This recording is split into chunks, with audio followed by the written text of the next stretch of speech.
that child long ago. My soul starts to linger. It's home, I know. If you catch me daydreaming now and forever, thoughts are carrying me along to that place we call home. Down that long road, throughout life we roam.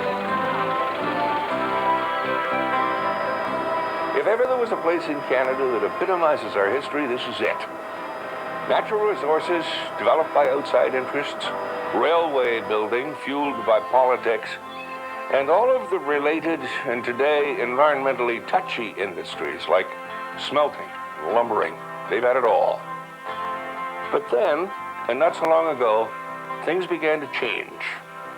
At a time when closures and loss of employment painted a pretty precarious future, the folks here reaffirmed a belief in their town, counting on its most important assets, its people, a built heritage second to none. All of this in an unmatched setting. Well, when the smoke cleared, Phoenix-like, so to speak, rose the city of today, a Renaissance city in the heart of the Kootenays district of British Columbia.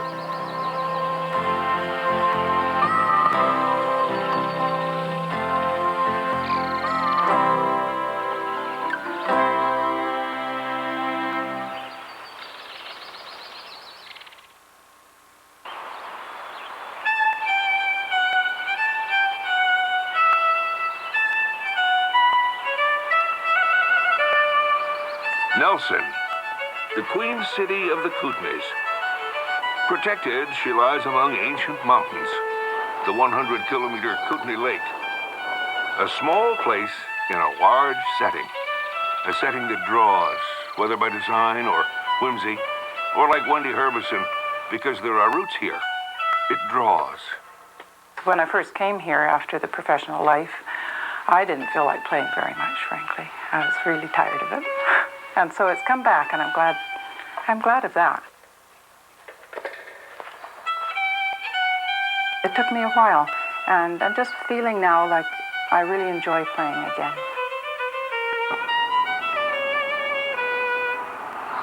In the case of Bill Sloane, you could say coming here was something of destiny.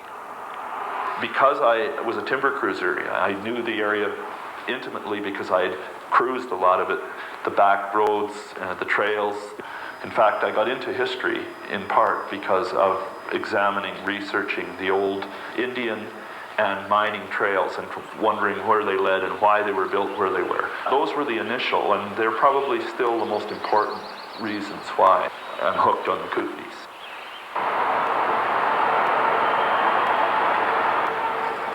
Following a long-established pattern of northward migration, an artist whose energies contributed to the makeover of the place, Robert Inwood.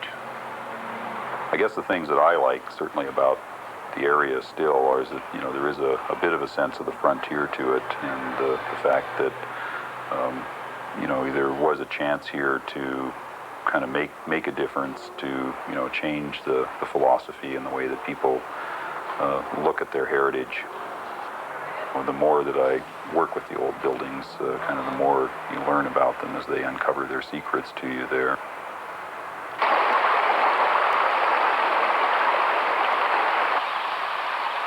The natural world of mountain and valley is John Carter's universe. I've certainly covered a lot of the ground around the West Kootenays here, both when I was working for BC Parks as a ranger. It was one of my jobs to go around and monitor use, and on the weekends and holidays I'd either be out with friends or family, canoeing, hiking, skiing, whatever else it was, pretty well any spare time I had. Certainly have been to a lot of the country around here, but there is lots that's new and hasn't been explored.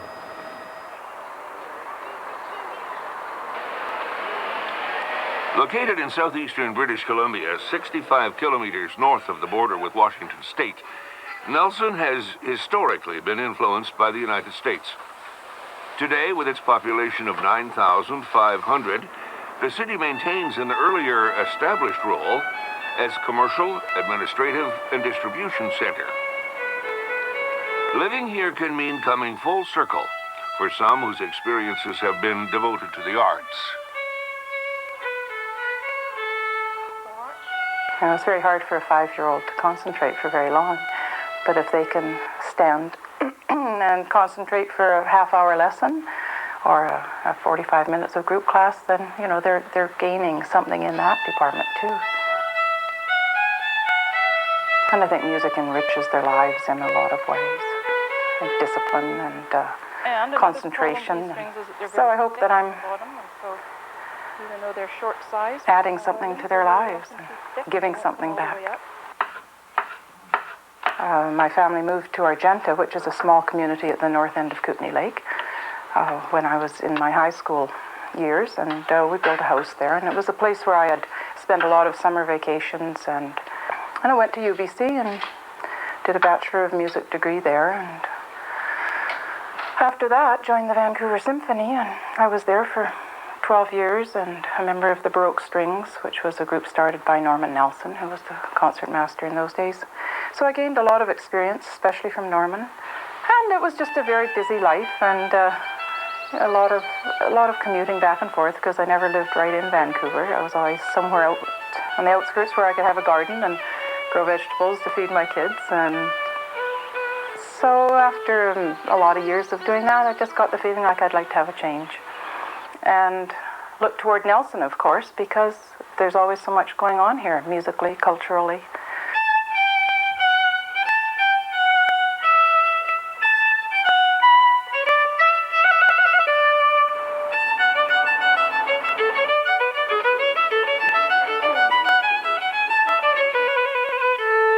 Well, I came up in the early 1970s, and I was I came out of the States, out of California, and I was part of, I guess, one of the first back to the land movements there, and just was really taken with the environment here. And at the time, the people that I came to visit were all building log cabins and were living without electricity, and it was really like stepping back about 100 years in time, which quite appealed to my romantic nature at the time. Nelson to us at that point was only maybe went into town once a month or so, and it was just the town, It had its usual smattering of stores, and there was a sawmill there that was quite smoky, so that a lot of the times when you drove into town, basically you just saw this kind of pall of smoke lying over the lake, and you couldn't really see the city all that much. And it wasn't really personally until I began to get interested and involved with construction work and design work that I really started to take notice of the interesting architecture that was around.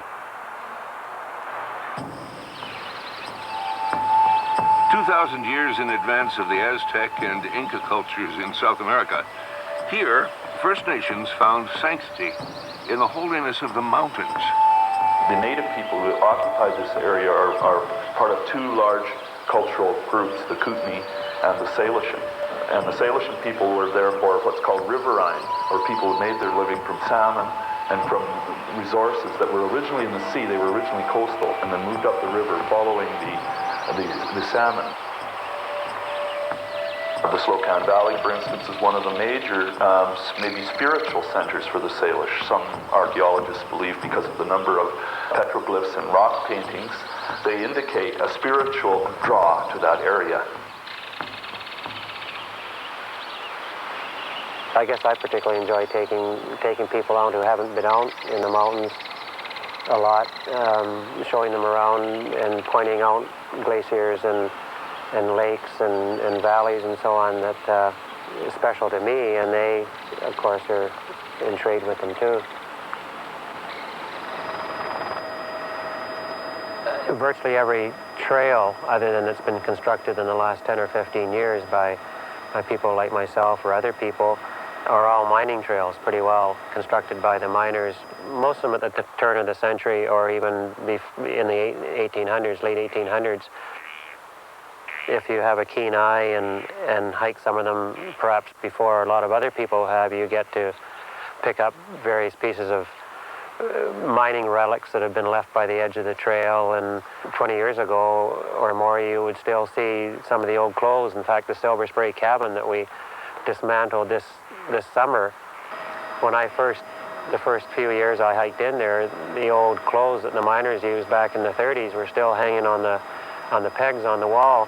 So it was like walking into, you know, everything being turned back about 40 or 50 years. The mountains are a maze of mining history. We're coming now to the Queen Victoria mine. The mine itself was discovered in 1896, but it wasn't actually mined until 1907. Okay, so look up And at the geologist Lesley and look Anderton at the colours. guides her students through the legends of the So what you're Selkirks. looking for is any signs on the rock that would indicate that there was something here. So if you look up at the stains right there, as a prospector, would that have interested you? What does that staining represent? Iron oxide. And see the green staining? Yeah, see the malachite? Malachite is the presence of what? Copper. And so that, in fact, is what they were looking for. The earliest miners are part of like a ripple in a pond when you drop the rock into the mining area of the Sierras with California Gold Rush in 1849. There are a series of waves that move up through as these miners move up into the Kootenays. Most of the people who are coming into the Kootenays, into the Upper Columbia region, are coming from the U.S.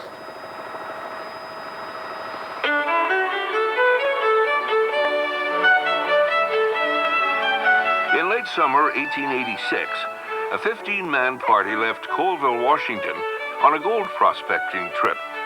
Following a creek feeding the Salmon River south of Kootenay Lake, their eventual discovery would launch a frontier drama, Pathos, a political power play that saw Canadian nationalism contest the American Inland Empire based in Spokane. Through it all rose the Nelson of today.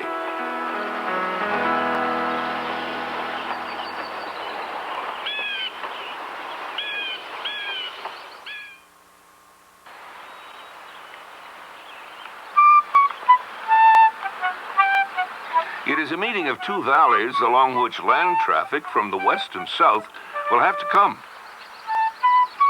By September of 1887, Winslow and brother Osner Hall had stumbled onto a fortune on Toad Mountain, which became the Silver King Mine.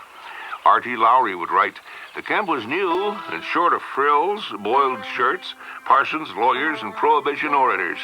It has plenty of whiskey, a few canary birds, and several pianos." A copper-silver bonanza was on. Now, exploration in the Nelson area began really in the 1880s.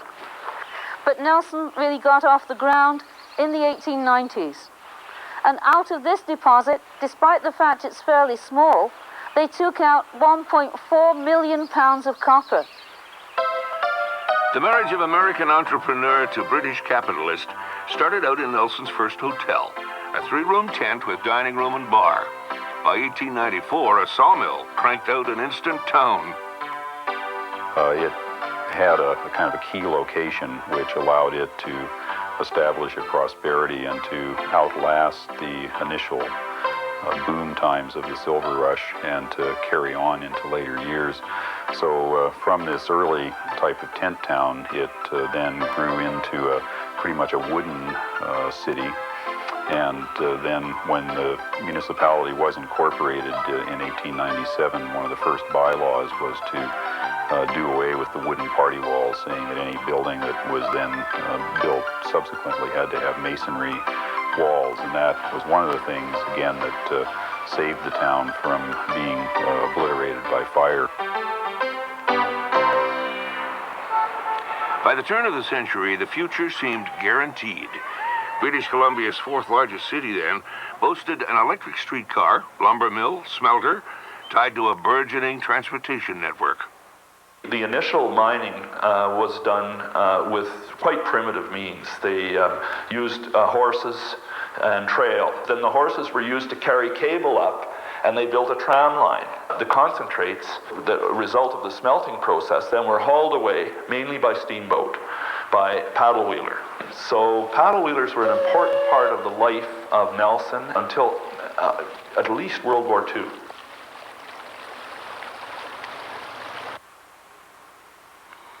In a world of intricate scale models, Bert Learmonth relives an era that witnessed the launching of a fleet of some 18 vessels.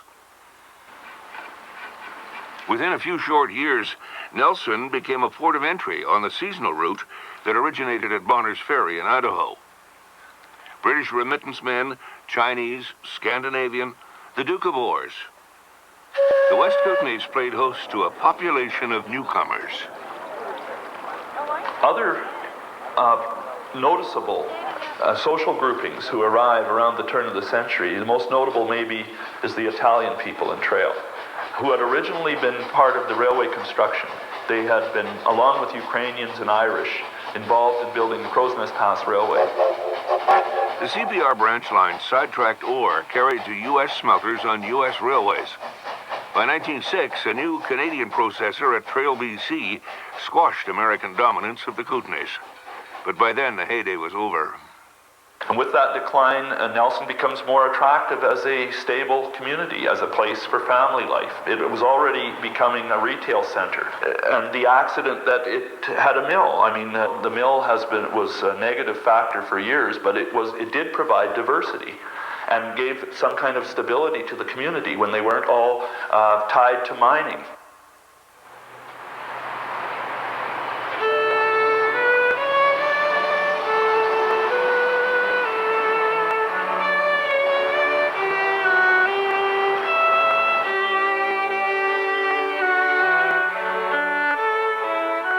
Somehow Nelson attracted a cultural element. It may have been because it became a government seat. And so I think some of the rough and tumble mining style was a bit tempered.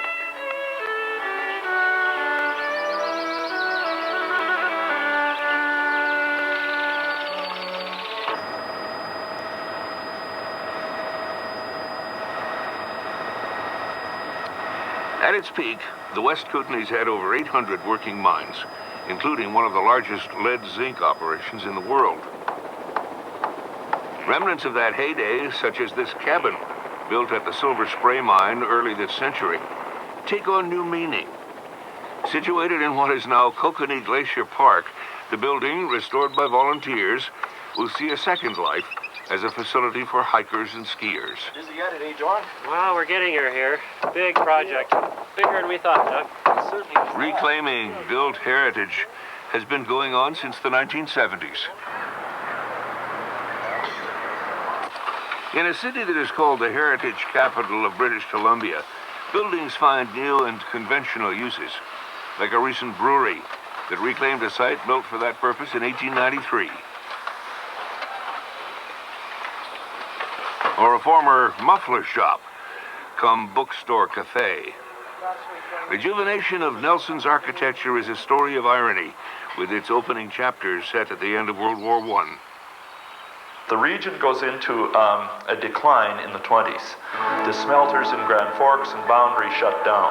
So I think the period between 1920 and the 1970s is a period of very static. And part of the reason why Nelson has a great attraction, and I sometimes say this to my students and offend their sensibilities a bit, it's an artifact.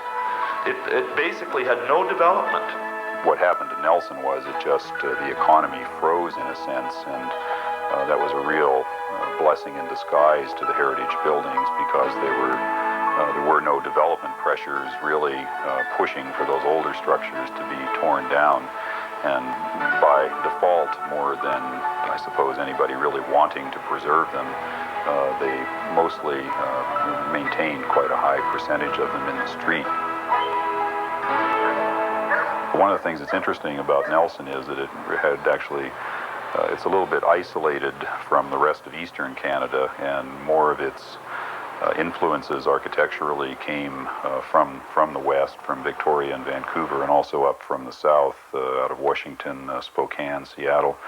So the styles were a little bit behind the times. It was a kind of a last fling of the high Victorian. We really have seen now that that visual, physical change seems to have been a real key factor in what has made the town so attractive.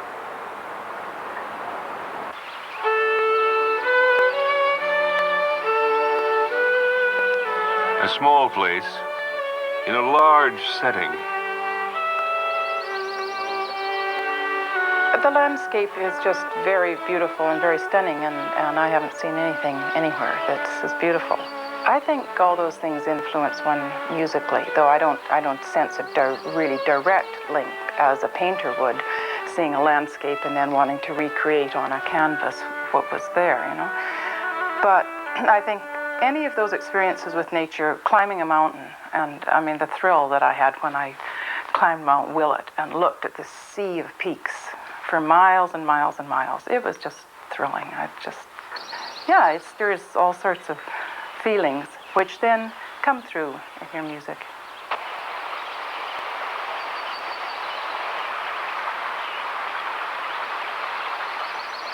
I've been several different places in the world, particularly the South Pacific, and it certainly appeals to me, and it does about November when it's raining in the Kootenays, but I don't think I could live anywhere for very long where there was only one season. I really enjoy the 4 seasons, and particularly I enjoy showing other people nature and showing people special areas.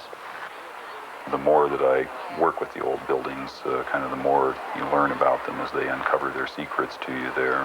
And I still try to, keep a sense of my art in the whole thing. Oftentimes when I come into a new community, they're sort of like a blank canvas to me, and I try to match and work the colors much as an artist would if you were developing a composition and a scene there, so that ideally the whole town integrates nicely together when you're finished. Just hope to be able to keep living here on into the future. I feel like I've really found kind of the perfect place for me.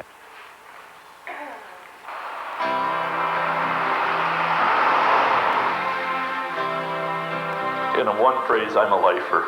There's little question. I've lived elsewhere. I've lived in Kingston, Ontario, and I've lived in Victoria, BC, and lots of places in between, Winnipeg, the Northwest Territories, and I love the North, but I come back here.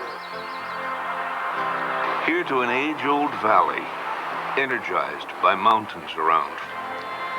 Yes, here, where a small place is a large place. Its heartbeat, the unspoken draw. Nelson, the Queen City of the Kootenays. Down that long road, throughout life we roam. Whenever I go, whenever I